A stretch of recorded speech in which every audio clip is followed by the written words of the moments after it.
We've surveyed something like 500 candidates who have all left a job in the previous 4 months. They talk about 3 things that consistently would cause them to leave a job, and it's... You clearly know your stuff when it comes to hiring and talent for startups and scale-ups. There's so much valuable information that we can share around this. People are one of the most, if not the most important things in building a successful business. From a hiring perspective, we work across 6 pillars. So to run through them briefly. Wow, there's quite a bit to unpack there. Research shows that looking at user experience, education, many of the things that go back to the CV, we judge from 2 sheets of A4, really poor indicators of future performance.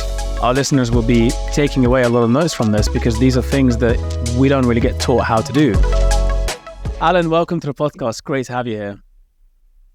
Yeah, brilliant to be here. I think really excited about it because you obviously champion the intersection of businesses being about profit and about good rather than choosing between the two. And I think it really resonates with me from a hiring perspective because I think increasingly people are thinking beyond the paycheck and thinking about the impact they're doing. And I think there's a similar intersection there where the companies that can cover both those areas will be the best business of the future. So really excited to explore it today. Yeah, absolutely. I'm so happy that you resonate with our little kind of mission that we're going for. And it's great to have people like you here. You've got extensive experience working with both on the corporate side, but also on the startups and scale-up side, and you're working within talent, right? So this is something you come across a lot. And one of the things I'm really curious to explore today is kind of your views and how things have shifted over time as well. I'm sure you... Yeah, sure. I think I've got the benefit of a lot of experience, and there's definitely been some things that have been constant, but a lot of things are different compared to 20 odd years ago when I came into this space. Wow. Can we start there? Can you maybe tell us a little bit about your sort of background, how you got into what you're doing now? Because I saw that you've got history with big corporate companies as well, right? Yeah, I think like many people, recruitment wasn't something that was flagged by my career as advisor and that I was desperately working towards getting into. But post-university, something that I explored the world of sales, really enjoyed the meritocracy of that. And recruitment was a great way. My hope to begin with was that it wasn't simply a transactional sales environment. It was where you could build much more meaningful relationships and also get the reward from being good at your job. I had a really good experience learning the trade at a much bigger company, and about 15 years ago then, from somebody that I'd met while working there, ISL was formed, and there's been various kind of guises to the business over that time. But I think one thing that's been consistent is that we want to be a business that is not simply about the bottom line, and that's clearly important, but also about the people, the impact, and and that's definitely something that hopefully ties into some of the stuff we can talk about today. Yeah, absolutely. And can I maybe start with the why? In the words of the wise leaders out there who say start with why. Why do you give a crap about impact or leading something, doing that positive side of things as well as the business side of things? I think maybe if you'd ask a 21-year-old Alan how much they cared about it, then the reality is probably not as much as I do today. So I think as you go through life, obviously, thoughts evolve and you start to think about more meaningful things. Part of that I think is I've got a couple of kids, 6 and 9-year-old, and so you start to see the world differently. But I think also within recruitment, it's an industry I love, but I also understand why it suffers from a reputational perspective in many ways. And so part of what ISL Talent is all about, and what matters to me personally, is standing out from the norms and showing that we don't need to be the recruiters that you might put at the bottom of a rung of respected professions alongside estate agents and bankers. There can be much more meaningful good that we're doing, and I think that's one of the reasons why working in startups is something that I really enjoy, because you get to work with founders of the business. I get excited by the energy in what they're building and by the innovation behind what they're doing. And I'm now much more confident that I can demonstrate the value that we're adding to them, which isn't simply around the size of the invoices, but it's helping them to find good people, which clearly makes them able to achieve a much more oversized impact in their business. Yeah, and there's quite a bit to unpack there. This episode is brought to you by EcoSwap. EcoSwap is bringing together the UK's favourite eco-friendly high street brands onto a single gift card, allowing you to give the gift of choice, where your loved ones can choose from brands such as The Body Shop, Rituals, Toast Brewing, The National Trust, and many, many more. And our gift to our listeners is 10% off your first purchase with EcoSwap when you use the code GOOD4PROFIT at checkout. What sets EcoSwap apart is their commitment to sustainability and ethics. They meticulously curate their brand selection, ensuring that each one meets rigorous standards set by esteemed certifiers such as B Corp, 1% for the Planet, Climate Neutral, or they're a UK registered charity. With EcoSwap, you're not just giving a gift. You're choosing to support the UK's best brands that are genuinely committed to benefiting both people and planet. So go ahead, give an EcoSwap gift card today. Visit ecoswap.uk and use the code GOOD4PROFIT at checkout. That's good for profit with no spaces for your 10% off your first order today.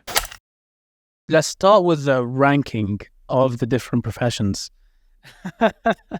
So you mentioned kind of being on the same level as state agents and recruiters and so on.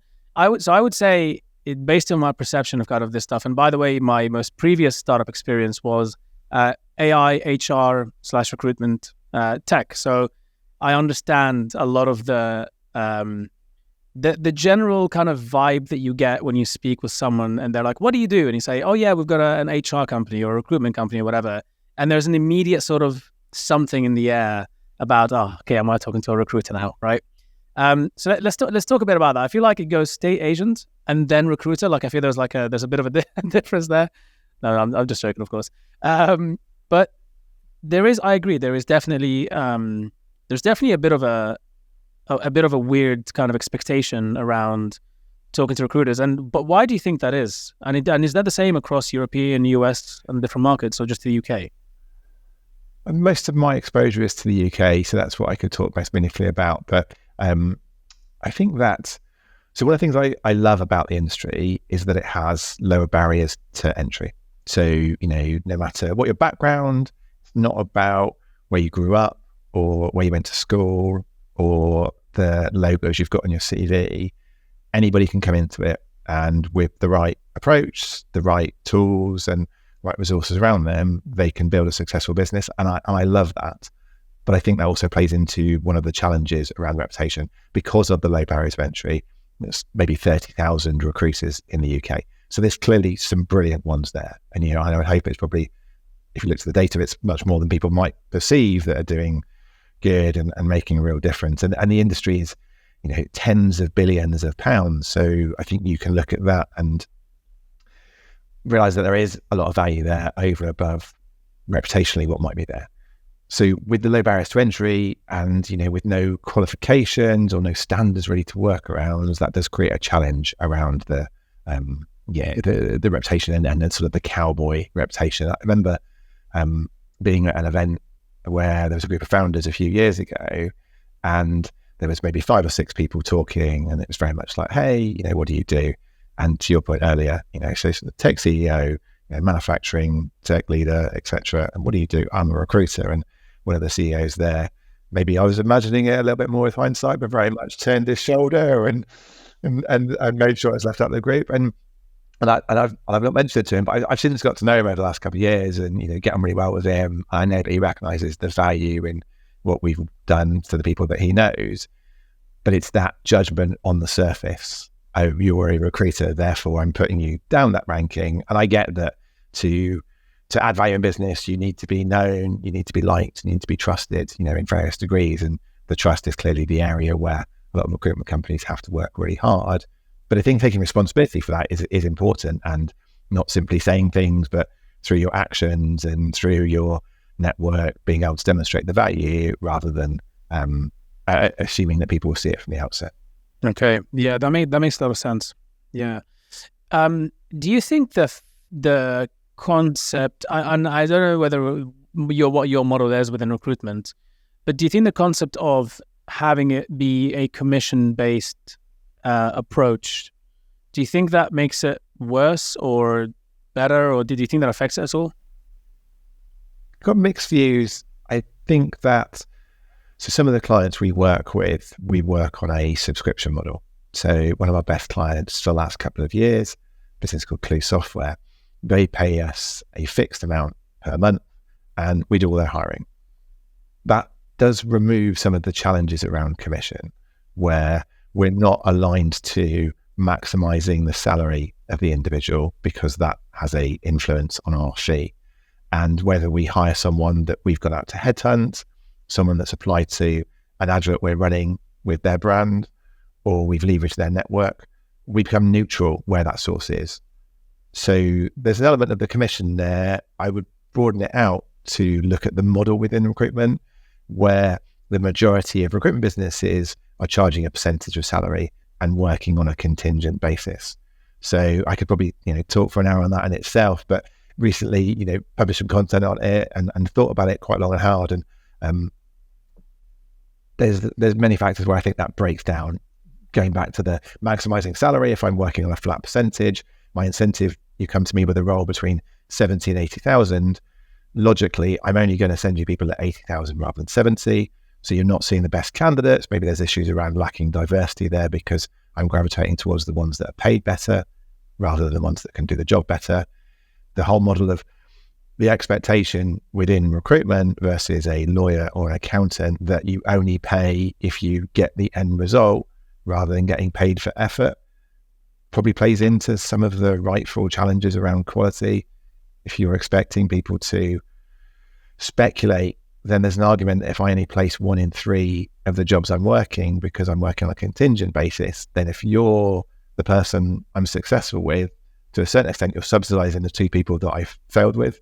And my incentive is to get a result quickly rather than to work in a more committed and longer term way. So we do some of that still. It's something that we've not been perhaps brave enough in a way to let go of entirely. But last year, 70% of our business was retained or subscription. And the transformation from the relationship, partly the commitment that is there from both sides at the outset, but the long-term nature then of those relationships is where it's a much more enjoyable place to be. It is more profitable, which is great because you're getting a better return for your efforts. But it's also about the journey along the way. And, I'll be working with people that I guess I know, like, and trust myself as much as I have to demonstrate that to them. Mm-hmm. Yeah. Yeah, that's it makes a lot of sense. To go away from that kind of commission-based only model. So one of the things that when I was looking into this industry, for example, one of the things I was looking at was that it seems that there is an incentive misalignment here in that if I'm going to be building a software that's going to provide the best talent out there and the best matching and so on out there, you're not just paying for getting that hire into the company and then paying a commission on top of that. You're also paying for everything else that goes on in between. You're paying for the help with refining the job description to make sure it can attract better people and bring more diverse talent. There's a lot of things included as part of the recruitment process that are beyond just filling the role. And then one of the other issues that I came across a lot was that the fundamental, most important metric in most corporates and in most companies that we worked with was fundamentally time to hire. But when you asked people, what is your most important metric? That's not what they said. They would turn around and say, diversity and inclusion, or whatever thing they feel like they should be saying. But when you dig down to it and you really dig into what metrics are you tracked by day to day at work, what are your KPIs? Ultimately, it's time to hire. And so I also saw a bit of incentive misalignment coming from there. And then that kind of seeps through to when they're working with external agencies and so on. Do you have any thoughts around that? Yeah, I think there's loads to explore there. I think that in my mind, the true measure of the success that I would have as a talent partner to businesses and providing recruitment services is probably only realized 18 months down the line. So if I was to talk to you about how I would make job. Yeah, exactly. Yeah. In 18 months' time, you say, great, Amir, who you've placed with us, is amazing and he's progressed, and the impact and the values and so much you talk about that would be so far away from whether we hired him in 21 days or it took 28. So, but the industry isn't built around that. Maybe there's some innovation around being, as much as a client may come to me if someone didn't work out after a month and expect a rebate, there isn't the flip side of that if they were a best ever employee, they would come back to me in 12 months' time and offer to double my fee with hindsight. So I'm sure there's some innovation to be explored. But you're right. I think the way in which hiring is done can be very transactional. And it feels that if you were trying to explain it logically to someone with no experience of the industry or of hiring in general and say, well, let's take it as a given that people are one of the most, if not the most important things in building a successful business. And you ask them how they then worked with recruiters in the majority of ways. And they would say, well, we send them 2 pages of A4, our job spec. They then send us 2 pages of A4 around the candidate, and we expect a really great fit from that. And of course, they interview them and they assess them. Boiling it, but it doesn't seem to have any logic when you describe it like that. Interesting, such an interesting thought experiment to actually boil it down to that slide. That is what's happening. Wow. Yeah, and so we looked at a couple of years ago. So we went through a rebrand, and over the last 15 years, ISL has worked with public sector, NHS, local authorities, worked with big companies, big logos, FTSE 100s, and over the last few years, the focus on startups. And we ended up there for a few different reasons, partly because, like I mentioned earlier, I enjoy talking to founders, and you don't get that opportunity if you're engaging with Tesco. You're going to be talking to people that are much more procurement driven and process driven. But it was also about where can we maximize the value. And of course, CVs are one of the key metrics, and interviews and sending those 2 sheets of A4 and receiving them in return. But realistically, the value was on those things you're talking about. So we, within ISO Talent, we have the aptly named talent methodology, which has 6 pillars to it. And really only a couple of those smaller blocks within the pillars are about what recruitment is often perceived as. When we engaged with a company last year, Student Crowd, we were referred in by their investors. They probably spent 6 or 7 hours with me and my team before we even sent a CV. And a lot of that was on those areas that you touched on a minute ago, defining what they're looking for, helping them look at their reward benchmarking, making sure as they close their investment round that they were able to then move quickly when the hiring started in anger. So perhaps we would be looked favorably with their time to hire from the point the job went live. We placed, I think, 4 roles in 3 weeks with them. But we couldn't have done that without being engaged for the 2 months beforehand, without spending those hours understanding so much about them as a business, their value, their cultures, as well as being able to help them understand how other startups tackle the same problem and challenge them a bit on whether they were looking for senior or junior people. Should they split out sales and marketing? Should they have them under one unit? And they had a great team already. So we were engaged to help them diversify their network and bring in some SaaS expertise to help them post their seed funding round. But they weren't going to write off the people they had there at the moment. So part of the value was making sure they were rewarding those people properly, that they were aligned with the market. So clearly what they wouldn't want to do is recruit a load of new people and at the same time lose some of the value people that had got them to that point. And there's so much more that perhaps not every recruitment company is able to offer, but I'm really confident if you talk to a lot of the startups and scale-ups that we'd worked with, they probably would describe us as a recruiter, but I hope much more meaningfully they would see that broader talent partner, talent advisor, whatever label we try and put on it to differentiate somewhat what we do, that is much more than that. And it's cradle to grave is the wrong metaphor because of the way it looks. But yeah, it's start to finish across the whole talent life cycle rather than simply send a CV, send an invoice, and then move on to the next relationship. Yeah. And you rightfully said at the start that building a team is the most important part, is having that team, the right team in place. And we've talked quite a bit about that on the podcast recently with various guests. We even did a quick special sort of episode on team and culture because it's so important to businesses. And I'm really happy that we're having this chat today as kind of to continue that conversation around team and how important it is. You mentioned 6 pillars earlier on to the work that you do. I'd love to maybe just go through a quick bit of that, and then we can jump onto some of the good, the bad, and the ugly that you've come across with a lot of the different companies that you've worked with I'm sure it'll be very valuable for a lot of our listeners. But first, indeed, I'll 6 make sure pillars. to keep the ugly names to myself. Oh, 100%. Yeah, The unless you really don't like that, I'm joking. No, keep the names to yourself for sure. So we so we work across those 6 pillars. So to run through them briefly, like I mentioned, it's talent, which obviously fits nicely with the area we're in. So the first one is the T, which is around the talent strategy. A is about attracting the best. So a lot of that plays into employer branding and marketing yourself. The L is locating the talent and making sure you're not being too one-dimensional and focusing simply on active candidates and adverts and thinking that's a recruitment strategy versus speaking at events and so much more you can do to build your employer brand.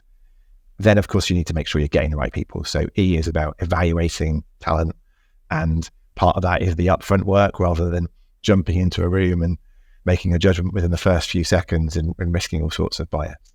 So after you've evaluated people, let's assume that the offer process is not simple, but hopefully a minor part. The N is nurturing the talent.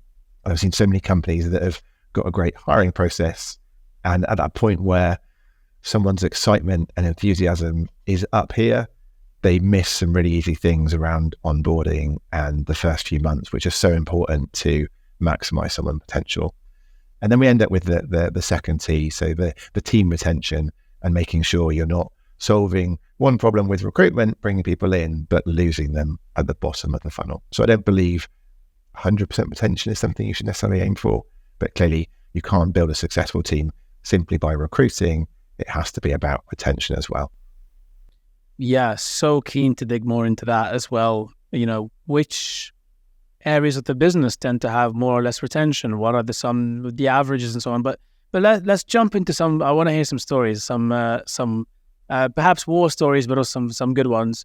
A lot of people listening to this will be entrepreneurs that are building their own companies, right?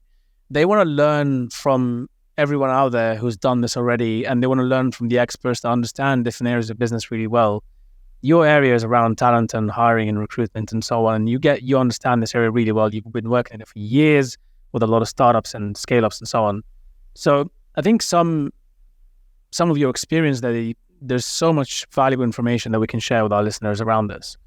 From your experience, what have been, let's start maybe like with some of the best talent experiences that you've seen, or one of the best companies that you've worked with, and then what's been one of the worst ones that you've seen, and regardless of whether you helped them make it better or not, but just curious to kind of look at that contrast to start with.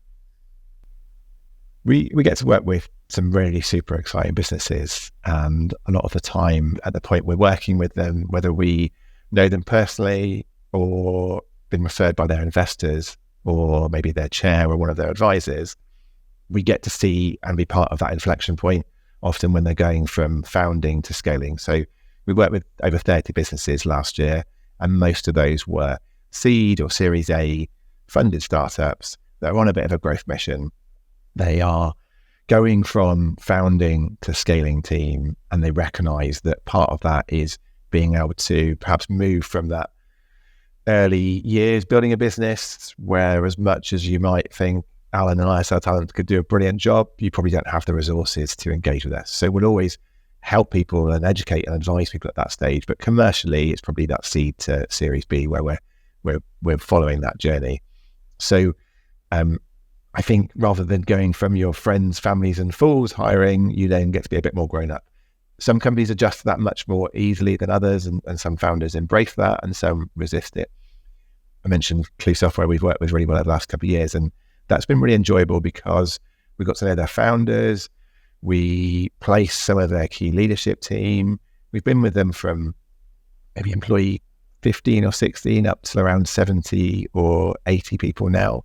And we've made the majority of those hires. So I think as they carry on this next stage of their journey, they just this week announced a further £4 million of funding, then perhaps the model evolves and we don't work them in quite the same way. But that journey, being able to see the growth of the business has been really exciting. And I think very much tying into today's subject, one of the things that they're a SaaS business. So on the face of it, like many other businesses out there, and they do forensic investigation software, which might not mean much to your audience, but if you talk to their team, and we've done this and used this to be able to attract great talent, and ask them what they did today, they would talk about anything that is generic across a SaaS business. I wrote a line of code. I put plans together for a marketing event. I helped a customer work through our software. But if you were to ask them, so what? And what was the impact of what they did?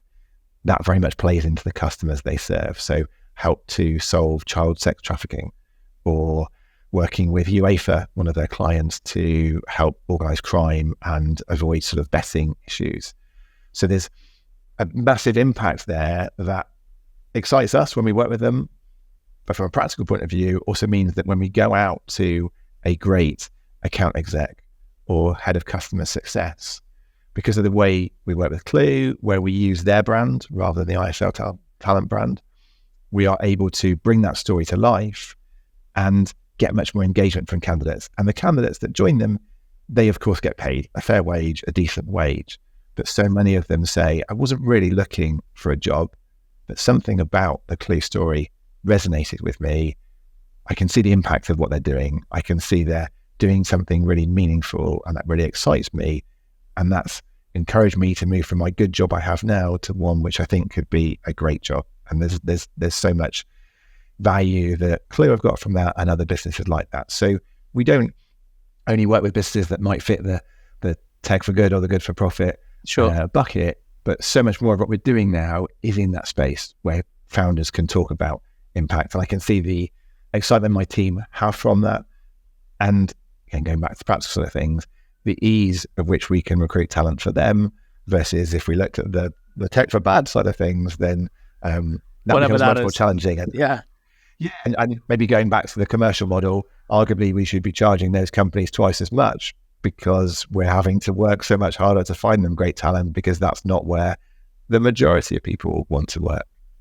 That's very refreshing to hear, that the majority of people are looking for sort of impact type jobs now and are looking to have that piece. Have you seen that? Is that a trend you've seen over time? 100%. I think maybe it's one of those things that would have been there without the pandemic. And it definitely feels that we went through a loss, whether it's a loss of our loved ones, a loss of our liberty, so many things have caused us to reflect. And I believe that this is one of those things that many more people have said, I'm no longer going to schlep into London Monday to Friday, 9 to 5 to work for a bank to pick on them unfairly. I want to be able to see a positive impact in what I'm doing. And that looks very different to different people, but for an increasingly strong and large amount of the talent pool, I believe they're then looking for purpose and impact. So I don't think by any means every candidate comes to us saying, Alan, my next job, I need to be able to clearly see how it's solving one of the 17 United Nations Sustainable Development Goals. But for some candidates, that is something that will influence their choices. Even if they're not thinking about one of those big grand goals, they are thinking about coming back from work each day, being able to be a bit prouder of the meaning and impact. And so salary, job titles, those are still things that play a massive part in why people take jobs. And if you get a job and we're sitting in the pub and talking about it, then probably one of the first things you say is, it's brilliant, they're going to make me a head of sales and they're going to pay me 100,000. But over time, the things that you get really excited about and you talk to me about when we catch up in 3 or 6 months' time is you either talk about the excitement from what you're doing and being able to show the impact. The flip side is that what you don't talk about is hating your job because you don't really give a shit about it and because you can't see the point in what you're doing. Whereas for those businesses that aren't able to demonstrate that impact, I think you probably find that person in the pubs moaning a lot more about that and ultimately will make the decision to leave, or perhaps even worse, won't leave, but will stay there and won't be making the impact that you hired them for. Yeah, absolutely. And kind of going back to the impact side, so you're seeing more candidates that are talking about this. Are you seeing any trends with demographic? So age demographics, for example, age ranges. Do you work with people across the board, by the way? So maybe let me ask you that first. In terms of the talent that you work with, do you tend to work with talent across most age groups at the moment?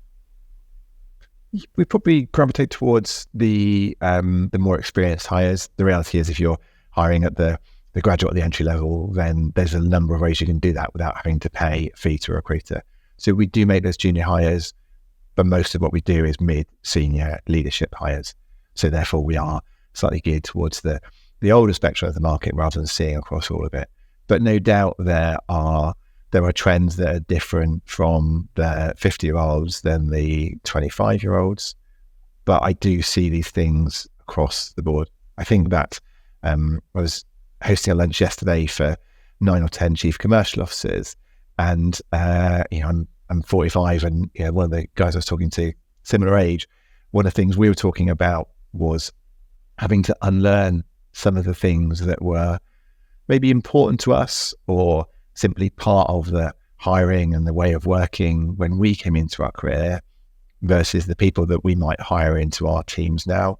For example, I think that the expectation when I came into the workforce was that your employer had you from 9 a.m. till 5 p.m, and you were their property almost at that point. And after that, they wouldn't care about you. Whereas now, there's much more. We've spent, the last few years living at home, working at, the office, whatever it may, also working from home and living in the office in some ways. And those two worlds have combined. And as part of that, another trend is that employers have to, if they want to be competitive, think much more holistically about their team and about the 24 hours of their employee rather than simply the 8 hours that they're coming into the office. Yeah. And it's definitely been a shift. It's been a very interesting shift. One of the things that fascinate me about this shift is what it looks like in different parts of the world, and we'll come on to that later as well. But kind of carrying on with sort of demographics and the change of one, it really is interesting to hear that I suppose it probably was the pandemic, had quite an effect on everyone. It wasn't just because there's an easy argument to make and say, younger people generally are being a little bit more aware or cautious about the impact they're making in the world. Sort of Gen Z-ish kind of groups, and maybe most millennials as well probably are kind of thinking, right, well, it's not just about money and whatever, but it's also about what positive change am I going to make in the world while I'm alive. People tend to sort of think that maybe the older generation doesn't care as much about that, the sort of baby boomers or Gen X or whatever we call them. But it's quite interesting to hear that you're seeing this kind of shift that's been happening across the board. It's different, sort of the general kind of narrative that I tend to see online. I think the generations do have a different lens on things. I was walking my 9-year-old son to school last year, and he saw someone drop a crisp packet on the floor. So my judgment on that was that person's being messy and untidy. And he mentioned something along the lines of, well, Daddy, that person's harming the planet.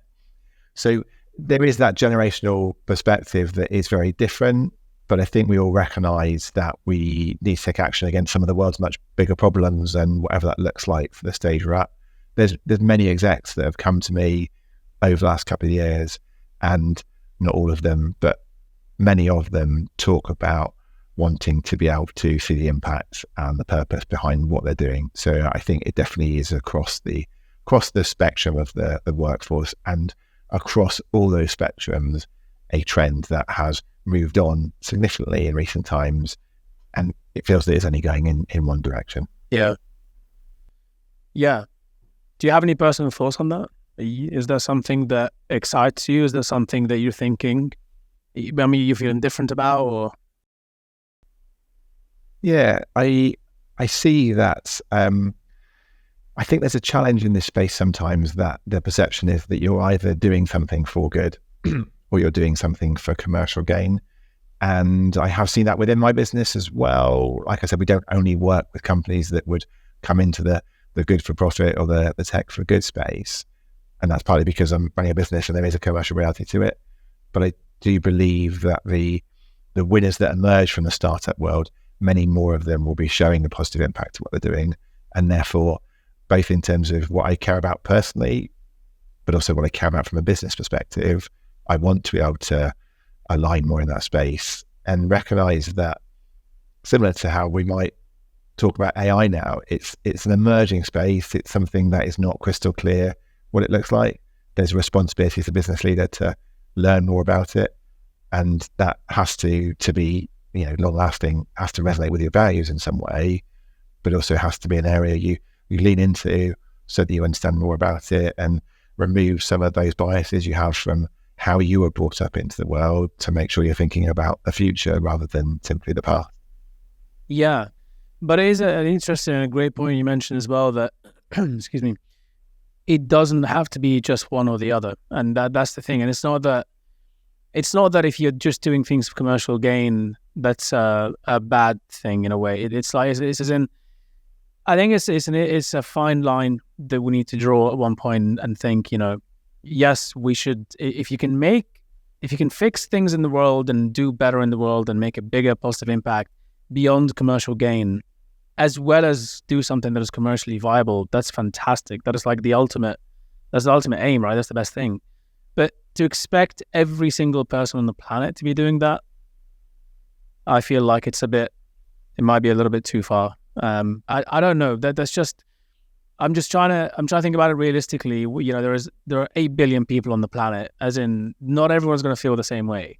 If we can encourage more and more people to do that, great, right? But ultimately, not everyone's going to feel the same way.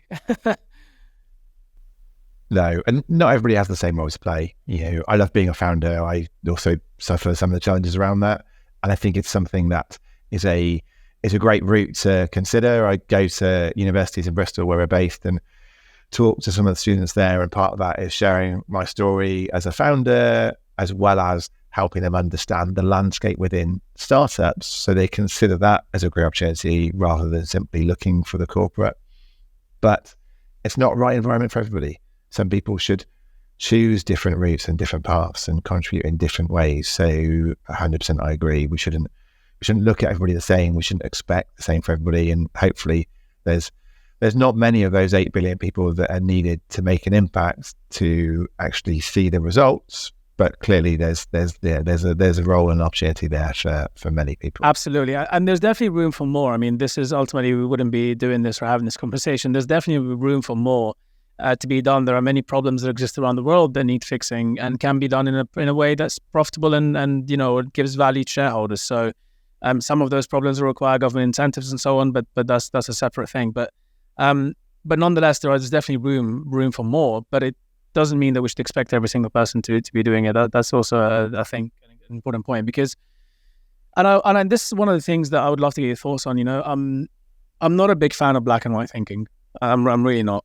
And I often see that things can start to get quite black and white when it comes to things like this. So, for example, you know, it's either you're impact driven or you're not. It's either you care about diversity or you don't. It's either whatever or whatever. And it's just a lot of that conversation fueling things online and thinking like there is a bit more nuance to a lot of these things. And one of those nuanced topics that I really wanted to talk about, and maybe you've mentioned a bit of the good, some of the companies you've spoken with, maybe you can touch a bit on the ugly now and then talk about a bit of that nuance, is around team and culture. So you will, I would imagine, have come across companies that have very different types of cultures internally and very different types of team makeups. I don't know if you've come across any of this, but have you come across any companies that have a culture that would be deemed as bad or toxic in kind of general terms? Yes, in simple answer. And having worked with hundreds of businesses and also had the benefit of talking to thousands of candidates over the year, of course, one of the times in which people will come to me is when they're looking for a job. And sometimes that's not because where they are is bad, but a lot of the time it will be because their working environment they're not enjoying, and so much a part of that would be because there's a toxic culture or one that doesn't align with their values. Of course, you're only seeing or hearing one side of the story, and maybe that's not a perfect perspective, but no doubt culture is so important to hire and retain people, and the impact of however you define good or bad, and that's definitely an area that you should give some consideration to, can make a big deal to your ability to build the best team. We've done a retention report over the last few years, and I think over a couple of editions, we've surveyed something like 500 candidates who have all left a job in the previous 4 months. They talk about 3 things that consistently would cause them to leave a job, and we shared the research in Sifted last year, and they cleverly termed it the 3 C's. So compensation being one of them. So money matters, and you need to get that right rather than assume that people, even if you have a positive impact, will work for free or at a vastly reduced rate. But it's never been the top reason people have left a job.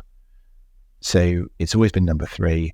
And what's shifted, but not meaningfully, over the last couple of years, 1 and 2, they're the 2 C's: career progression and culture. And I think if you talk to anybody that's had some exposure to the world of work, whether it's as an employee, a founder, or both, they would talk about the one to progress and do more of what they're good at, what they enjoy.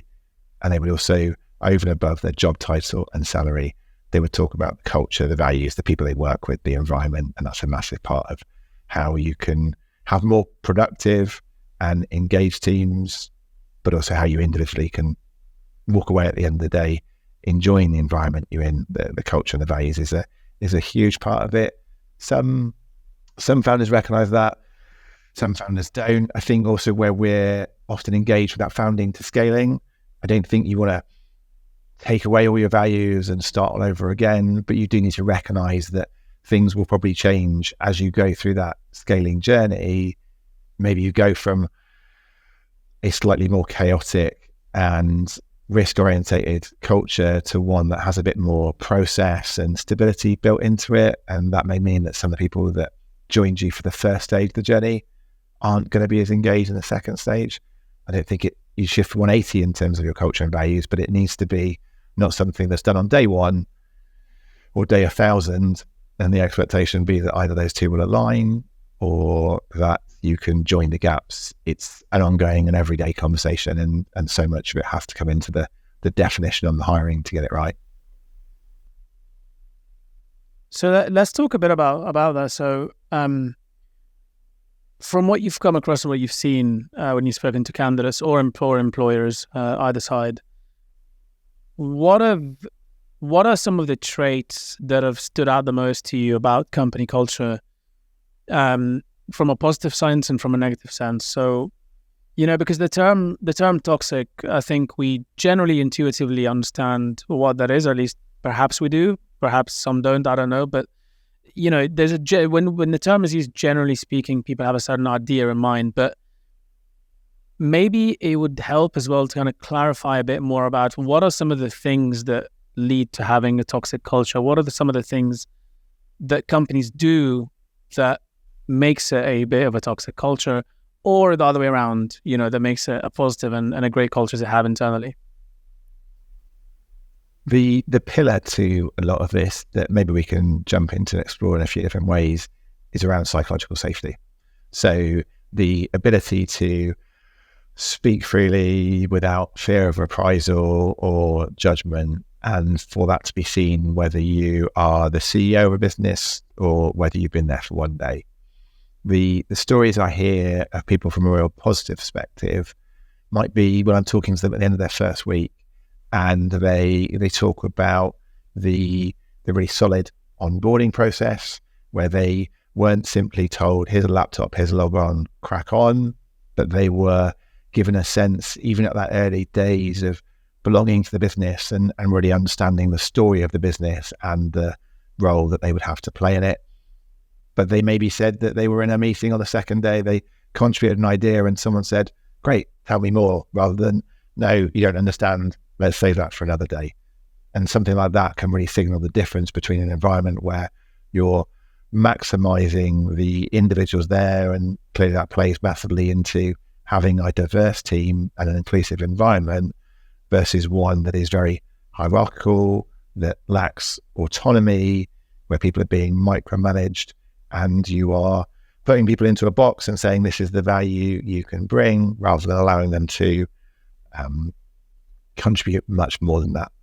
Now, I think as part of that, you don't want a chaotic environment where you and I are working in a business and you're aiming left, I'm aiming right. So there needs to be that alignment around the mission and the vision and the values, but striking a balance there that we are not all thinking the same and looking the same and with the same perspective, because that probably in the long term causes our business to die because we're not innovating.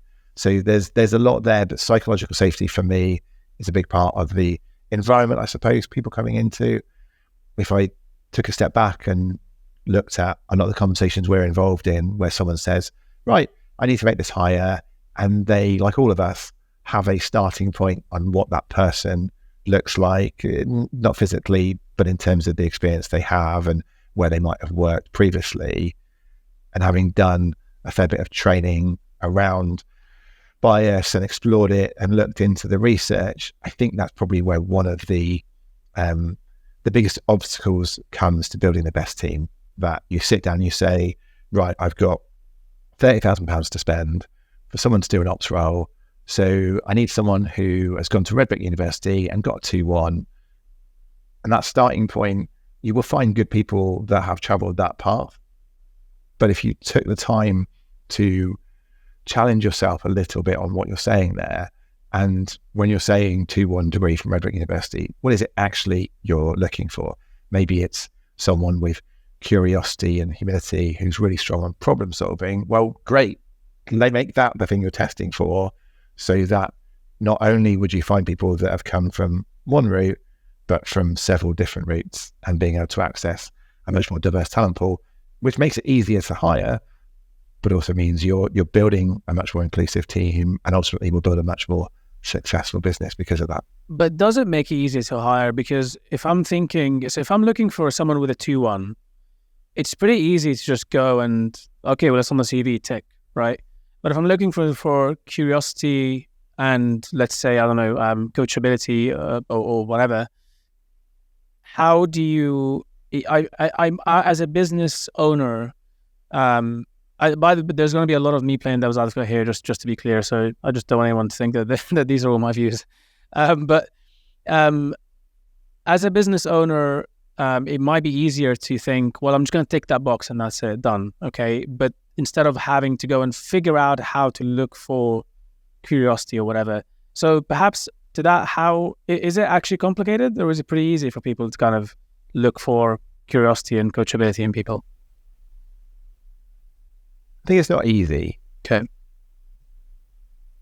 But the research shows that looking at years of experience, education, many of the things that go back to the CV, we judge from 2 sheets of A4, are really poor indicators of future performance. So there is more time that needs to be spent, which pushes out that time to hire perhaps on both the definition and then the exploration of the best candidates. There's probably more engagement you need to do with your co-founders and your stakeholders to define what good looks like. And you do need to rethink the way that you hire and arguably rip up the CV and forget about job descriptions masquerading as job adverts and, long processes that don't really measure what matters, and have that starting point of a blank sheet of paper. And it may require more effort, but going back to your comments on time to hire, if you could build a process that brings you the best people on the market and takes 2 weeks longer, most of us would say brilliant. And none of us talk about how quickly we hired to measure the impact of somebody, but we talk about the value they bring. There are some perhaps simple steps that we would work through with the client. So if I was talking to a client about someone's ability to learn, that being a key part of an entry-level hire they were making, and looked at their interview process, one of the things I was talking to a founder about last year was, if you want to test for ability to learn, and part of your process is a technical exercise they go through, we were debating whether we gave people the information on that beforehand or whether we talked to them about it in the room. And they also wanted to have people that could cope working under pressure. So the process we built for them was interviews where the exercise was given to the person only in the room, so they didn't have that preparation, which was partly testing their ability to work under pressure, but to make sure they were able to make a more credible judgment on someone's ability to learn.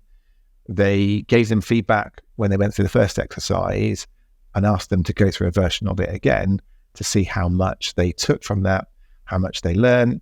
As part of giving them the feedback, how did that person respond? Were they very resistant and putting a barrier up? Were they asking questions to explore? So if we go back to what was important to them to hire, it was making sure their process was designed with a bit more effort to give much better outcomes and align with that, versus let's do a technical exercise because that's what everybody does, and put it into the process without thinking about why it's there and what it's testing for.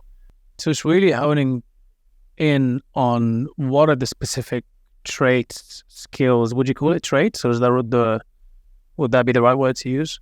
Or the skills? Traits can be part of it. Okay. Yeah, I think skills can often cause people, in my experience, to gravitate towards Python and JavaScript, or using Instagram as a tool for social media. So there's a valid part of that. I think to broaden it out, talking about traits helps people understand that it's not simply the hard or the technical skills, and it plays into soft skills, behaviors, values, those sort of things that are coming back to the CV. And often the job description aren't the ones that get written down on paper, but are where people would really talk about the best matches being made. Maybe the advent of AI helps us bring some tools in that make this process easier. And there is a real danger that if you're moving away from the CV and having conversations with people, that risks elements of bias around people that look like me and talk like me and, enjoy supporting Liverpool Football Club and drinking red wine, and therefore I think they're a great hire, but realise that doesn't become the case. And I think part of that then is also tying into that founding to scaling inflection point. Often to begin with, people don't have the luxury of choice from a wide talent pool, and are naturally, when they're founding the team, they are hiring and working with those that are closest to them. Whereas that next stage, they've got money, maybe they feel that they've got a bit more time because they're not doing everything within a startup, and they've got some revenue, some time to pause.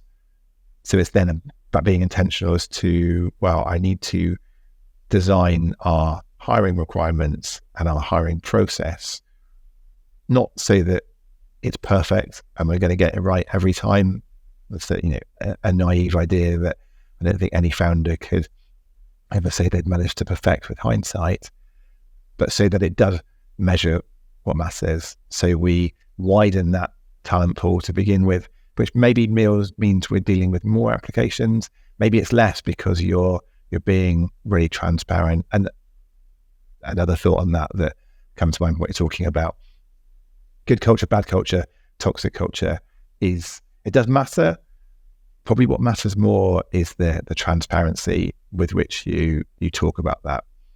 The worst thing you can do is leave these things that are important from a culture and a values perspective until someone's joined you and been there. So if we pick on Goldman Sachs and say that some people would say they have a bad culture, my argument would be that if they are, and I believe they are, very transparent about that up front, come in here, work 80 hours a week, we will ask you to do this, you won't be allowed to do this, but after 3 years you come out with a load of money, a really strong network, whatever it is the value exchange is, I don't have a problem with that, because they're being really clear up front. They will deter the people that is not aligned with, and they will attract the people that is aligned with.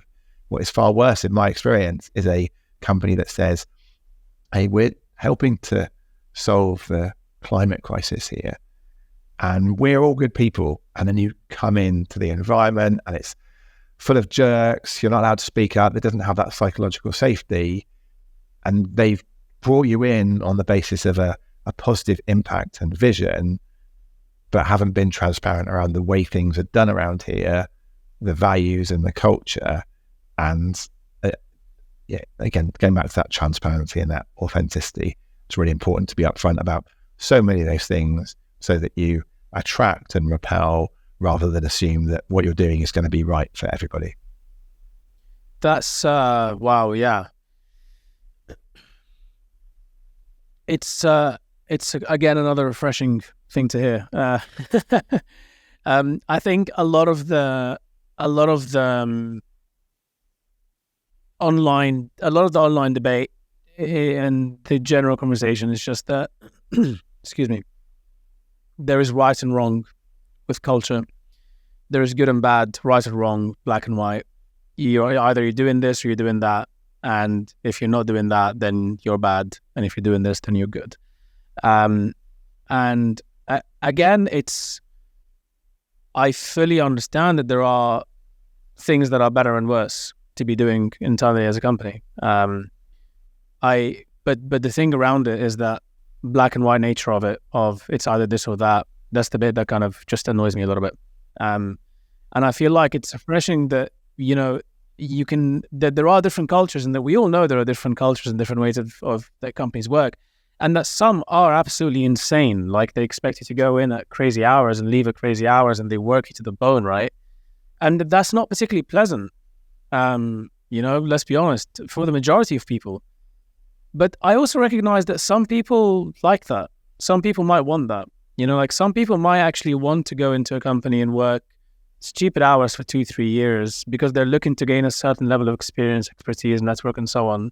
And they're willing to make that trade-off. And I guess the bit that I haven't made up my mind on kind of how I view this, because I don't know enough to be able to make that point, to be honest with you, quite frankly. But I haven't made up my mind about whether, that's right or wrong. And I don't even know whether I'm in a place to be able to make that judgment and say whether that's right or wrong, because ultimately it's down to what people want, right? So it's quite refreshing that kind of the approach of transparency of the more important thing fundamentally is that you're transparent about what it is that you're doing as a company, and then people can then choose whether or not they want to be part of that.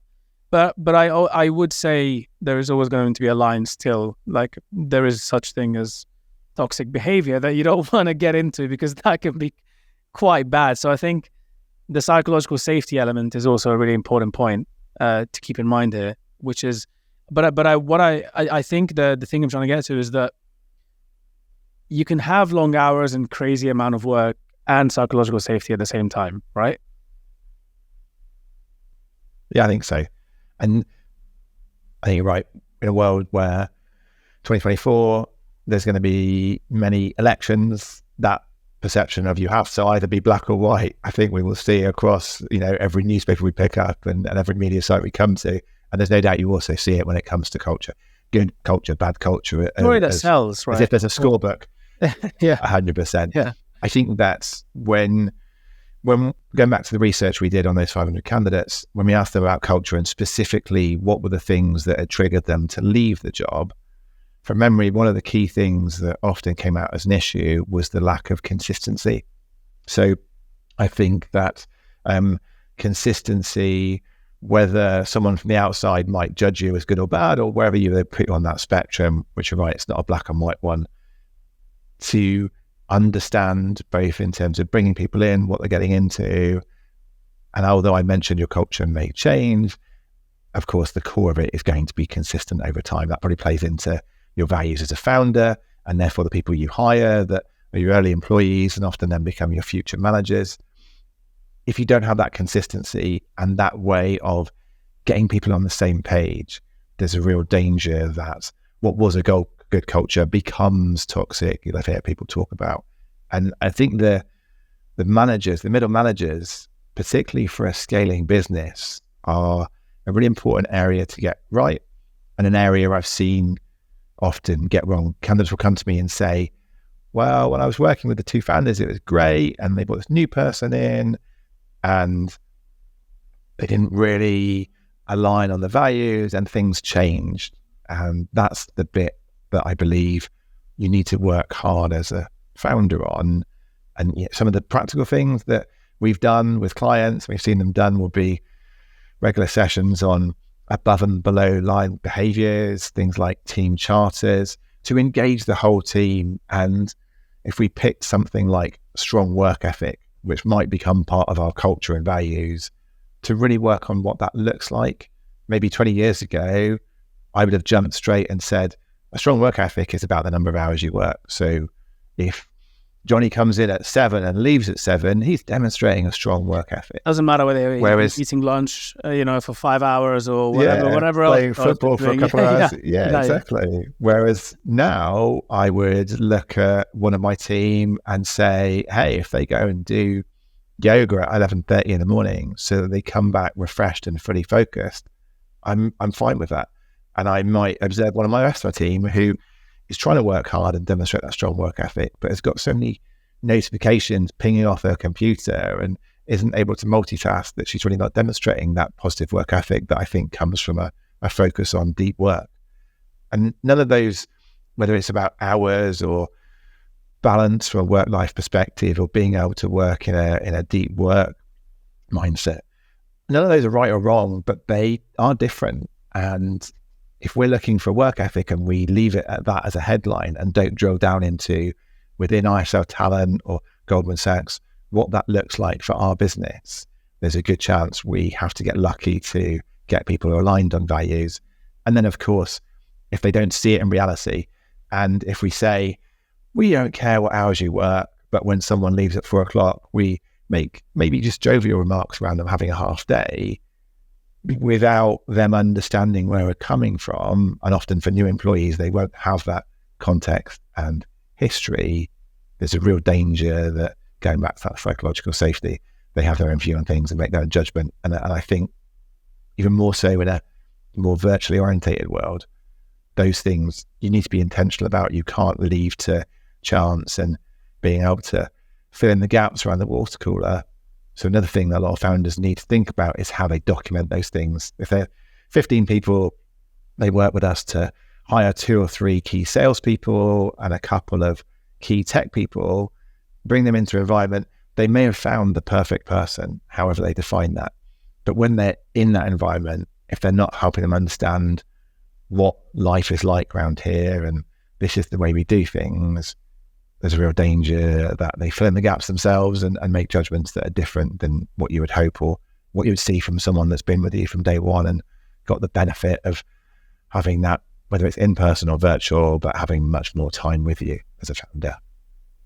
Yeah, I mean, I remember how important it was to get solid onboarding. One of my first jobs out of uni, it was all in the office. Obviously, there was no remote work then.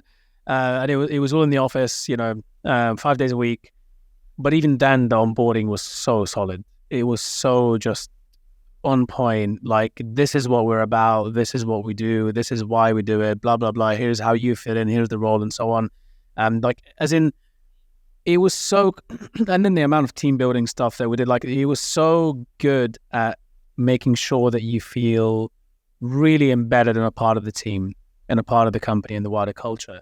And that was with us going in every day into the office and able to have these water cooler chats and everything else with other people, right? So it's a really good point you make, because how much that helped while being in the office. Now, if that doesn't exist at all, when it's all virtual, I can just imagine that being a bit of a nightmare. And I have to be honest, I mean, I've been guilty of some of these mistakes, myself as a leader. Unfortunately, some of these things we don't get taught how to do these things and how to. I mean, I'm very happy we're having this conversation now, and I'm hoping that our listeners will be taking away a lot of notes from this, because these are things that we don't really get taught how to do when we're starting a business. But it is so important. And when you mention points like this, I reflect back on some of my experience and I realize I think that was one of the real key things that made a huge difference in terms of how I felt about the company and how I felt I belonged in the team. It was that solid onboarding that made such a big difference. And some of what my views on what makes for a good hiring process come from the work we've done with some super cool startups, and having seen the good, bad and the ugly from the candidate side. There's no doubt so much of what I will talk about around hiring comes from building my own business and going through those experiences myself. So to a certain extent, you can't shortcut the experience of making the mistakes to learn from them. But yeah, there are some things that aren't obvious or apparent to you from the beginning. So even with the onboarding, I do quite a lot of workshops for accelerators and growth programs, people that are on investment readiness programs are looking to scale. And one of the things I'll talk about is that to go back to the N of the talent methodology and nurturing talent, it's not onboarding that starts on day one, arguably there's a pre-boarding phase that some people forget about or overlook. Maybe there's 5 or 6 weeks from someone accepting your offer where they're super excited, super engaged, to then starting and you running your first week playbook of good onboarding. If you're not inviting them into your Slack before that, or to the company all hands, or picking up the phone to them every week saying how you're doing, so that when they start on day one, they already feel part of the team, you're missing an opportunity. And that might not be obvious to people because they go from, my recruiter has said they've accepted their offer, great, I've dropped them the employment contract, they said they can start on the 1st of April, brilliant. There's an opportunity to really warm them up and build on that enthusiasm and excitement so that those first 30, 60, 90 days are much more likely to succeed. But from a commercial perspective, you're seeing them being productive sooner. So the small investment you've done in those 5-6 weeks pre-boarding pays off straight away after the end of their first month. Yeah, that's a real good takeaway as well. So let's talk a bit about that then. You mentioned quite a few times the transition between going from a startup to a scale up and kind of scaling up in that process. You also mentioned about how it's going to be different in terms of what the culture looks like early on versus a little bit later on and so on. So maybe let's start with the early on and then work out across the journey. So with the early days in a startup, you know, if a couple of co-founders or one solo founder or a few co-founders or whatever, and you getting these initial kind of hires around you, still building this initial kind of founding team, one of the really hard things to do at that point is to pause and stop what you're doing and actually say, right, what are we about? Because there's so many things, and I mean what about from a team value perspective, because there's so many things going on. There's, you know, whether you might be raising funding and trying to get this client and trying to service that client while you build the tech in the background and do whatever. So many things being done at the same time, and really way too many tasks compared to the amount of time you have and the amount of hours in the day as a founder. And you're already having to prioritize like crazy to make sure that you're able to just do those things. How do you fit this in, and when should you start thinking about fitting this piece in to make sure that it's not too late when it comes to values and culture? I recognize it's a challenge. There's definitely one other experience myself as we've built ISL. The starting point is important, and it may only be when you start to lose people you realize there's a problem. So it's very much for me about having those touch points along the way. That in the early days, if you go back to what we're talking about, where the best teams make the best businesses, and the flip side of that being if you have a poor team and people that aren't right for you, it's going to destroy your ability to build a great business. Using that as a way to have the confidence to schedule the time and, you know, and broader issues around time management and prioritization. From a practical point of view, I think it's around having conversations with your founding team or your early team to agree how things work. I don't necessarily think you need to jump quickly into choosing your 4 values and spending 3 days somewhere nice in the country to define those. But you do need to at least have a conversation with your early members around the way things are done to make sure you're aligned and set on the same page. Depending on how many people you're bringing in, how quickly, but typically revisiting that as part of your quarterly review, maybe every 3 months in some way, maybe more explicitly every 12 months or so. Those timescales feel about right to me, to avoid pouring effort in stuff that isn't going to pay the bills straight away or isn't the funding that you need to grow the business, but not leaving it so long that you only realize it's an issue when it becomes a problem. I think that the next stage when you start to scale properly, as I mentioned earlier, is probably around the managers you're bringing in. So if you're running a business of 30 people, you're probably still interviewing the majority, if not everybody that comes into business. But if you're running a business of 60 or 100, that's not so practical. So how confident are you that the managers you've promoted are going to be not looking for what you need, but that you're aligned on what you're looking for? When we first... Sorry, can you repeat that? Not looking for what you need? Yeah, But okay. They're not looking for simply what you tell them to look. So you should engage them in that process of agreeing what good looks like, but that it's aligned. So I guess what I'm trying to say is it's not about me promoting you into a management role and saying, by the way, Mo, you need to hire for A, B, and C. Go and do it. It is talking to you and saying, so Mo, what's important to us? Let's agree what that is. And even if I'm not there at the end of the process or the beginning of the process, let's both get to the point where we're confident that it doesn't really matter who was sat in the interview, because we're going to be assessing against the same thing, albeit we'll be looking at it from slightly different perspectives. So things like objective scorecards and consistent measures of someone's success will help you to have a consistent interview process. The other point is around not being too assumptive and having checks and measures in place. So when our sale was scaling, we were around 35 people. And as part of that, we had brought in our first team leaders or managers, people that had been really good for us as salespeople that, rightly or wrongly, you end up then putting into leadership roles. And for a couple of them, it worked out well. There was definitely an instant or two where I didn't have the mechanisms in place to understand where issues might be arising. And naturally, whether you feel you're hierarchical or not, as a founder or CEO, you become a bit more distant, and there's another layer of people between you and the new hires. People won't talk to you in the same way. Even if you don't walk into the office or jump onto a Zoom call with your ego, the title you have, the history you have in the business, a new hire coming in will look at you in a different way than that founding team member. So things like 360 feedbacks, regular pulse surveys, doing skip level one-to-ones where you go and chat to someone else can really effective ways to gather intelligence and get a feeling for what's going well, what might not be going so well, particularly when it comes to the culture and the values. And when would you start doing that sort of more elaborate work? You're saying around the sort of the 40, 50 people mark, or would you judge it by number of employees, by amount of funding, by how would you kind of try to judge when to start doing that? I'm not sure I've got any hard and fast rules. The point where I've seen some people do it really well once they've got, above 10, but maybe that's a founder who quite quickly delegates some of that leadership responsibility. Maybe they've got a COO who's looking after 70% of the employee by headcount.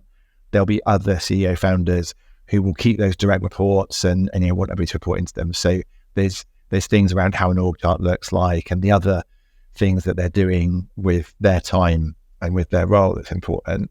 One of the other things that comes to mind that I think my co-founder Henry and I did far too long in our business was sit down and look at the roles that we were doing as individuals. There were far too many things we were overlapping on. And as we started to scale, we were both still going into the same meetings. And we had worked together for long enough that we were aligned on what the right thing was to say in a meeting or to look at when we were evaluating key decisions. And there were also many things we were overlooking. And when we sat down, prompted by a coach to write our own job descriptions, that was so useful to make sure that partly we were doing what we're good at and what we enjoy, rather than simply what we'd ended up doing as founders and being a bit of a dog's body, but to avoid that duplication. And I remember the week after we did that, I stopped going to half the meetings with the team here that I'd gone to before. So it freed up massive amounts of my time to go and do other things. It also avoided that mom and pop type thing of someone asking Henry something, not getting the answer they wanted, and then turning to me, because as part of working our own job descriptions, we'd looked at the RACI within the business, so the responsibilities, the accountabilities, who was consulted on certain things and who was informed, communicated that to the team so they knew it's an issue in a certain area. Henry had accountability. If it was in a different area, I had accountability. And that clarity we gave to everybody from a decision-making perspective, a leadership perspective, was really important. So perhaps straight away from some of the stuff we're talking about, but from a personal perspective, that's a really useful exercise, I think, for founders to go through, because when you build the business on day one, when you say, well, you do a bit of this, you do a bit of that, the reality 12 months later is probably very different. You've understood much more about how you're working, where your value is. So as well as looking at the broader team, those founders talking about what they're doing day to day, and whether you're using OKRs or some other way to measure your impact, having something with some accountability for you as leaders and for the rest of the team doesn't directly tie into the culture and the values, but can really help to demonstrate the value of each individual in the business. So for those listening who are not aware what OKRs are, that's objective key results, and if one of the ways to set up to do as a key performance indicator, right? Yeah, as I've felt personally as founder, and a lot of the founders that I talk to as clients and friends, it's sometimes difficult to get to the end of the day and to know if you've had a good day or a bad day. Because there's so many things you're doing, and some of the stuff is much more tangible than others. And you design your own role to a certain extent versus an employee that's come in with a much more clearly defined playbook and set of measures. So something like objectives and key results, where you'll set out maybe over a 90-day period what you want to move the needle on and how you're going to measure tangibly the impact on that, can help if you're coming together for those quarterly reviews to show the value to the team. It was one thing that I struggled with for a long time, where I was becoming more external facing in the business to help build relationships with investors and clients. That meant I was out of the office a lot. So someone new coming into our business who hadn't spent a lot of time with me, did they think that I was out there, enjoying cocktails in the sun? And maybe on occasions I got to do that. But also when we looked at the OKRs and the impact of what I was meant to be doing, it was clearer partly to myself, but also to others around where the value was. And the comms around that can be really important. So another thing I did for a while was every Sunday evening, writing emails to the team, sharing what I'd done the last week or what I was planning. So partly that was accountability for myself, but giving them clarity in a way they might not have picked up on it naturally if I wasn't in the office around what I was doing. And going back into the psychological safety, putting it out there and saying, last week I really struggled with this, invited feedback, questions, and I think more so than relying on bumping into someone over lunch or sitting next to them, which wasn't so practical, it was a way to help that two-way feedback and interaction. Brilliant.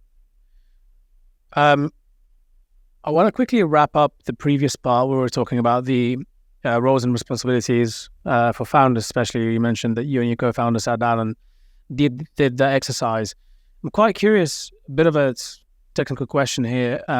When you were outlining those roles and responsibilities and what you're doing kind of day to day and week to week and month to month, did you break those down into different categories, like, firefighting versus trying new things versus business as usual, or did you just kind of outline them? I know it's a bit of a technical question, but I feel like it might help if someone's going through the exercise. It was a while back now, so I can't remember the exact process. When we're working with clients now, there's a process we go through that I think would map well to what Emma and I went through, whether we actually did it or not. So a lot of people start off when they come to me and they say, Alan, we've got £3 million investment. Our investor and me agree that we need to grow sales function. So we're going to hire a VP of sales. We've got £100,000 budget. Can you go and find us people? We want 10 years SaaS, 3 years climate tech, wherever the other requirements are. So they start with the skills, or even worse, the experience people are looking for. And then maybe they start to think about, only when that person's there with them, oh, well, what's Jane or Johnny going to do today? And map out a plan for them, because part of that is taking responsibilities that were either from you as a founder and or simply weren't being done before. Maybe like hiring and scaling a sales team wasn't something that happened before because you didn't have the resources. And then the final step, and it's a pyramid, which is why I'm moving my hands like that as the way I show it to people. At the top of the pyramid is what I would call the why of the role, referencing one of your earlier comments, or the purpose. And a good test on that I find is, in 18 months' time, how would you know this person has been successful? So if you and I were walking around the block and you were saying to me, Alan, brilliant, job well done, what are the things that come to mind? Some of them are really tangible, going back something like OKRs. There'll be some key results there.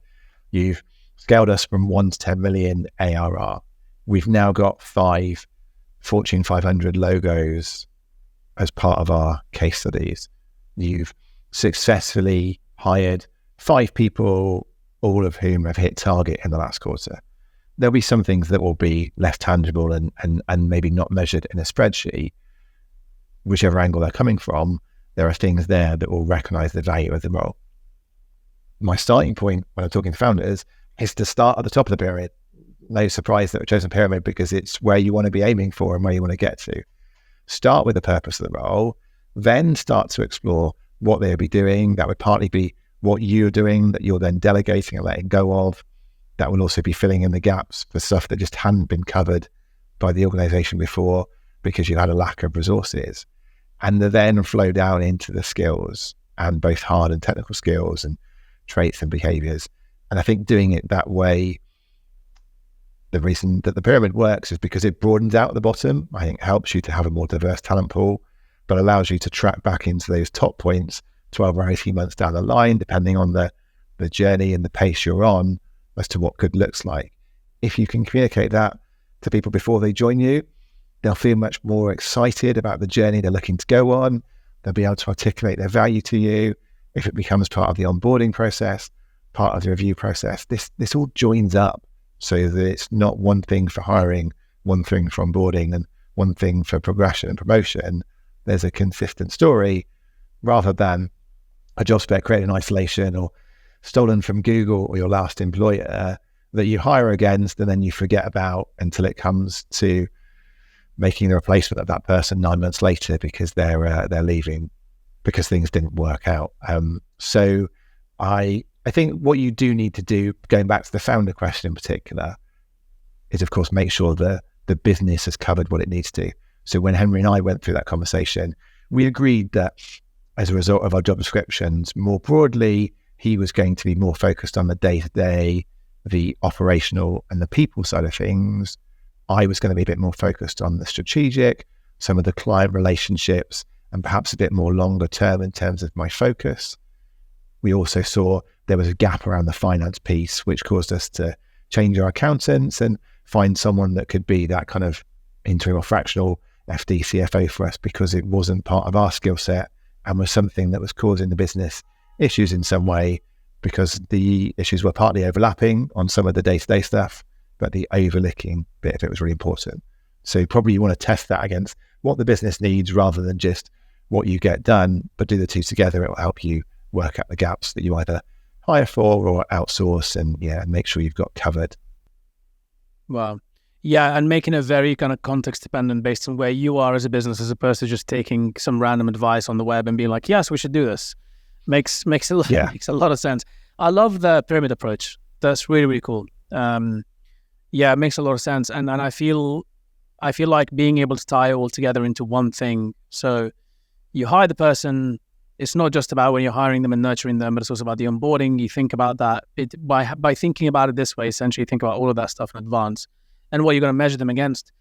One of the struggles around all these things, and excuse me, if you don't have a COO in place or a head of HR or a chief of staff or something in place, the person that would look at a lot of these processes and a lot of those things, one of the tough things is to actually dedicate the time to sit down and go through a lot of that stuff yourself as a founder. I'd be curious to hear your thoughts on this. I mean, is this something that founders should always do themselves, or is this something that is better to hire people for, or is there a kind of an optimum place in the middle where they work with external kind of fractional staff or agencies or whatever, or consultants? Where would you kind of, and I know you might be a little bit biased, but kind of without that in mind, thinking of it as how you went through the founding journey yourself. And the data shows that the head of people stroke talent, maybe the COO with responsibility for the people side, has been hired earlier over, maybe the COVID effect clouds this somewhat, but up until that point, we're starting to become an earlier hire, something that it wouldn't be unusual for a company to consider at 15 or 20 employees, whereas previously maybe it was when they only got to the 50 to 100 point. So that's something to be aware of. Some of the things that would influence my thinking would be your personal background as a founder, the scale of the hiring. Clearly, if you're going to be hiring 30 people a year, that's quite different than if you're going to grow by 5 in the next 12 months as to how much time it's going to take. There are businesses we talk to. I'm running a lunch tomorrow for 10 heads of people and talent, and some of those are clients of ours. So we work as a recruiter with those people and focus on a certain section of what we do. For other clients, they've come to me and said, Alan, we're considering hiring a head of people or talent, but also been referred to you because we feel maybe you can cover some of that for us. And like you say, I'm biased in that I'm going to show them the value in what we do, but also recognize there are definitely occasions when they're much better off having that internal resource in-house. So if they're going to be having a relatively consistent amount of hiring, then maybe that internal resource is much better. If they need to hire 8 people in the next 3 months, there's no way that person's going to be able to come in and make the hires, but also help them with some of the thinking and the strategy that we've been talking about here. So as with anything, it's a balance. Broadening it out into a conversation, whether it's either the people and talent and operations function or sales and tech, the more progressive founders, I believe, are ones that don't default straight away to one solution. So they don't start with, we've got a budget of 100,000, therefore we'll take a VP of sales. They consider taking a couple of junior people, some SDRs and a go-to-market advisor, a fractional chief revenue officer, and using that to blend seniority with resources that are affordable. So the broader point is definitely to look at all the options and consider different perspectives, engage with recruiters who can give you a view on what else happens, but your advisors, your network, and your team as well. There's plenty of startups I've worked with that the founders had one view and they've sat down and talked to their team and perhaps shown them the provisional org chart for the next 12 or 18 months. And one of their team has said, I see you're looking for somebody to cover ops. Tell me more about that. And they've moved from a different function. And everybody's been brilliantly happy because that person was 100% a match on the values and the culture. Maybe it took a bit more time and effort to develop them with the skill set for that new role. But rather than going and making a new hire, and as much as our value is de-risking that hire, anybody new coming in is, of course, presenting a risk to the business. And going back into the whole talent piece, not simply being about recruitment and retention, one of the other really valuable exercises is to map the talent you have within the business, look at their performance, look at their potential, but don't leave the org chart sat on the boardroom floor and something that doesn't get shared with the team. Every 3 months or whatever the sensible cadence is for your business and the journey you're on, say to the team, over the next 6 months, these are the roles we're having planned. They might step up, they might know somebody. I did in my business a couple of years ago. We lost a good person on the marketing side of things. We talked to the team about how we're looking to replace it. And one of the team said, well, we need to go and talk to Harriet, who had worked for us as a placement student a couple of years ago. And I would have got to that point myself, but the nudge from them, the engagement from them, maybe pick up the phone much more quickly. And Harriet is one of, I think, 3 people in our business that have worked for us previously and come back to work for us in a slightly different role. And wow, very cool. I know those people, of course, but the act of talking to the team about what we're planning helps people to say, isn't that role brilliant for Freya? Or wouldn't it be great if we could rehire Jake into that role? So there's the broader point around engaging with the people around you rather than having to hold all the decisions, like many other decisions you've got as a founder, and think you have to do everything yourself. Yeah, and also you get the buy-in right away, which is great. So it's really a win-win for everyone. Yeah. So on the KPIs and OKRs side of things, can we maybe touch a bit on that? Is there a one-size-fits-all framework for all companies of all sizes in terms of how to set those key performance indicators, whatever you want to call them?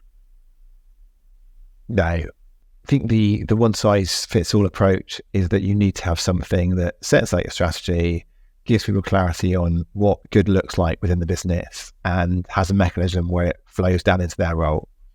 I was at a event run by a network called Boardwave a few weeks ago.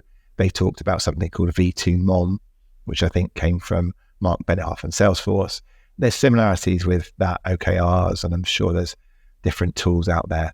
So I don't think it's absolutely around the mechanism you use, but the principle rather than the specific tool of giving that clarity to people, particularly as you scale and it becomes less natural. They understand what you're all about and what the business is all about through a serendipitous moment is really important. We've used OKRs at ISL Talent. Perhaps the business we are today, we don't feel the need to be so methodical as to how we work through them. But one of the things that I was definitely guilty of doing was learning about OKRs and people saying you need to do them every year, you need to do them every quarter, put them in place, and they did get sat in a drawer gathering dust. The difference and how they really came brought to life was two things from memory. One was not talking about them on the first day of the quarter and day 90 of the quarter and assuming that we would be kept on track along the way or people would know where we were. So better communication. And I set a goal of making sure that my leadership team at the time, 5 or 6 people, every one of them over that quarter had 7 moments of interaction around the OKRs. Now I quite quickly realized that me sitting down with all 6 of them 7 times over the quarter, what's the math, 42 times, it wouldn't leave a lot of time for other things. So what we ended up with was a system where we sat down as a team, the start and the end of the quarter. We also then had a review halfway through the quarter, which I framed as the halftime team talk, which wasn't necessarily about whether we were played a good first half of the quarter or a bad first half, but it was that we wanted to win the game. We defined at the start of the quarter what winning looked like. At halftime, we're 3-0 up, 2-1 down. Wherever we are, let's review the data, and then let's get back on track for the second half. And the other point was then to help my time, but also allow them different voices, pair them off over the quarter. And after the first couple of weeks in, a pair spoke to each other, checked on their OKRs that they needed help and support. And then 3 weeks later, the pair switched round and they spoke to people. And that also plays into, I guess, a broader point as a founder. As you scale, some of us will be control freaks. Some of us will be happy to let go of the responsibility. Whichever angle you're coming from, you need to design, I guess, to a certain extent yourself out of a job. But you need to make sure that you are giving the autonomy to people, but avoiding chaos, give them the clarity on what good looks like. And that's where something like OKRs can really help to give the clarity, but give the autonomy. That's one of the key things that's going to motivate people and allow them to flourish and really make an oversized contribution.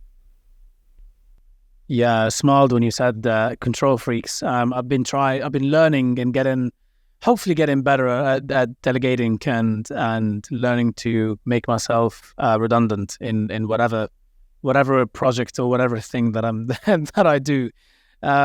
Tough, yeah, but getting there slowly but surely learning. Yeah. I love that approach, the halftime talk for the quarter. It's really, really cool. And I like the analogy with football because it's something that everyone can relate to, and I really like that. I think there's power in strong kind of analogies or metaphors and things like that. Yeah, agreed. The quarterly goals can be a little bit tough to set, to strike the balance between ambitious and doable. Any thoughts around kind of how to go about that as a founder? I know I've spoken to some founders who I've been chatting to about their pitch decks and giving them feedback, and they set those big, grand, ambitious goals. And then 6 months after they've got investment, I'd be sitting down with them having a coffee or lunch, and they're saying, bloody hell, the numbers that we put on there have now become our target with measuring success. So you do need to be careful and strike the right balance where their investors were holding them to account against those crazy numbers that they'd use to gain the investment. So there needs to be that consistency over time. I've definitely... sometimes you go too far, sometimes you don't go far enough. And some of us will be more optimistic on others around what we can achieve in a given period of time. I don't have views in terms of how you would necessarily understand what the right thing is, apart from to say that it comes back to that feedback loop and making sure that you are engaging with the team and with your wider network. And as part of that reflection, saying, so we set ourselves a goal of delivering £1 million or winning 5 customers. How did that go? And building into that partly, how ambitious do we think that goal was? In light of that, clearly, if we've nailed all 10 of our goals for next quarter, maybe there's a rationale for making them more challenging. If we failed on them, I've been in business before where we've had goals set over the quarter, we've been a million miles on them from day one, and yet they're blindly repeated or 5% added on for the following quarter. So from an employee's perspective, you have to recognize how demotivational that can be, and making sure that you're not setting goals out the gate that if people were speaking honestly and going back to that psychological safety, you should invite that feedback from beginning with, they would say there's no way that's achievable. So even in the act of setting the goals, don't set them in isolation. Maybe you don't make it a democratic thing. One of the kind of the mantras that I really like within a business is that everybody has a voice, but maybe not a vote. So I don't believe that running an organization of 30 people where everybody contributes equally on every topic I've never seen that work. And you may not go and get everybody's voice in the same way every time. Maybe it's one-to-ones with your team and a survey across the business. Maybe it's avoiding too much hierarchy and picking 5 people randomly across the business to sit down with. Whatever it is, then capturing people's perspective on stuff. So one of the things that came to mind that we did when we were around about 30 people was in relation to some feedback we got. So someone was leaving, and as part of our process, we did an exit interview with them and asked them what the issues were. And they talked about not feeling they had a voice. So we'd failed on that. Everybody has a voice, but not a vote. They talked about feeling the leadership team was a bit insular and not very inclusive in their approach, and maybe was a bit too much around groupthink and a bit myopic on certain things. And as with any things, this feedback was hurtful, but there was truth in it. And so, of course, it's easy to say, well, you're leaving, I don't care about you, so, I'm not interested. But we listened to the feedback, and the next month, one of the things we put in place was every month we would have 5 people from across the business sitting down with me, and over time, one of the other key leaders, and talking about what had gone well, what hadn't gone so well, and what new ideas did they have. And it was designed so that over a quarter, everybody in the business came to one of those meetings. And the first meeting we had, one of the questions I asked people to think about before they came in was, if we were 10 times bolder, what would we be doing differently? And the ideas that came from the 5 or 6 people around the table were brilliantly articulated, thought through, and ones that I wouldn't have thought of on my own. And one of the ideas that came from that was to rebrand as a business. And 6 months later, we launched our rebrand, and that wouldn't have happened if I hadn't taken the time to create a space where people could contribute ideas, set the context that this is around 10 times bolder. This isn't around incrementally, let's do 5% better next month. Of course, that was still part of the plan, but this is an environment for being bolder. And if you say rebrand, I'm not going to shoot that down. At some point, it's going to need to be justified and make sure it's a thought through business decision. And if it's not, I will then close that feedback loop and come back to you and say, great that you said a rebrand. Did you know that's going to cost us £100,000 and we need to see a return on investment of 10x that, and we're not confident it's going to give the million. So there's an articulation of why we're not doing it, which is as important as moving forward on the positive ones. I think going back to people and saying, we heard your idea, not necessarily framing it as a bad idea, but when we've looked at moving that through a process and putting that into execution, it falls down on these areas. So if we're going to do it, we need to be more confident on these points. What can we do to explore that, gather more valuable data, so that that feedback loop can be really important on this topic, I think. Brilliant. Everybody has a voice, but maybe not a vote. but also closing the feedback loop. And yeah, that's brilliant. I wish I met you a long time ago to help us out with a few bits and pieces. If I seem wise, and maybe it's only because I've made so many mistakes over the years that I've learned from some of them, but I'm sure there's many more that I'll still repeat in the future. No, of course. I want to dig deeper, but we don't have much time. So I think we'll have to call it a day here with a heavy heart, because there's quite a bit more I want to touch on. So maybe we'll do it another time, or we'll just talk about it separately, and everybody else can be jealous about it. So, but no, Alan, I really want to thank you so much for making the time for this, for coming on. Incredible conversation, very insightful. You clearly know your stuff when it comes to hiring and talent and just helping out with the team front for startups and scale-ups. So it just maybe really quickly, if you can, with I Say Talent, first of all, how do you pronounce it? Second of all, where do people find you if they want to get in touch with you? And then last but not least, is there any other shout out that you want to give to anything that you work on right now? Yeah, sure. So ISL Talent, we're all about working with startups and scale-ups and founders on a growth mission. So anybody that's building a business that should or does know that people are going to be a big part of that, if they want a sounding board on their future hiring plans, maybe they're gearing up around investment and they know that's going to mean some new people going into the business. They want a bit of insight as to how others have done it, a bit of guidance on what they're going to spend or what the things they should focus on. I'm always happy to chat to people that are building, particularly people that are building in the space that you'll be talking to. Also, my team, of course, the other side of things is people as candidates. So if people are looking for work and want to explore the startup world, whether it's around commercial or tech, product, leadership, really happy to chat to them and either help them directly, giving them jobs for some of the brilliant startups we work with, or simply some advice.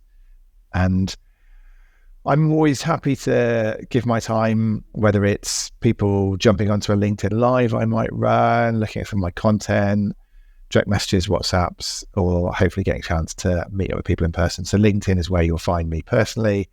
Alan Furley, I think I'm probably the only one there, or hopefully one of the more... Put the link in the description as well.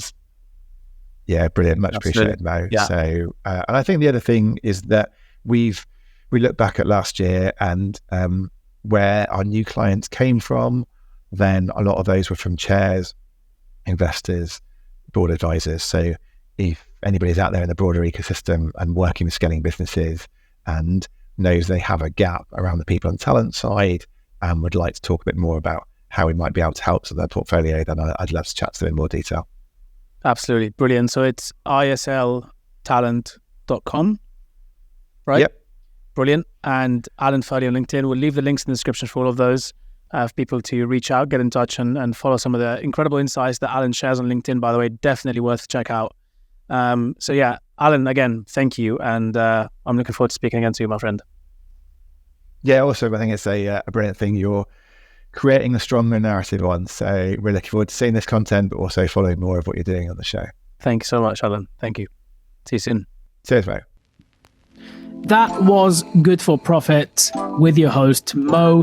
Thank you very much for listening. To support us, please like, share, subscribe, and send it to whoever you think will benefit from this episode or will be interested in listening to it. We are, of course, in the early days and we're trying to grow the podcast. And so every share and every like and every comment does go a very long way for us. So thank you very much for listening. And if you have any feedback, please let us know if you'd like certain topics covered, or if you have entrepreneurs or investors or ecosystem leaders that you'd like to see on the podcast, feel free to get in touch with us. The link will be in the description below this episode, where you can leave feedback and also get in touch with us to let us know if there's somebody you'd like to see on the pod. Even if you have no direct connection with them, just let us know and our team will get on it to try and get them on here. Thank you very much for listening once again, and hope to see you in the next one.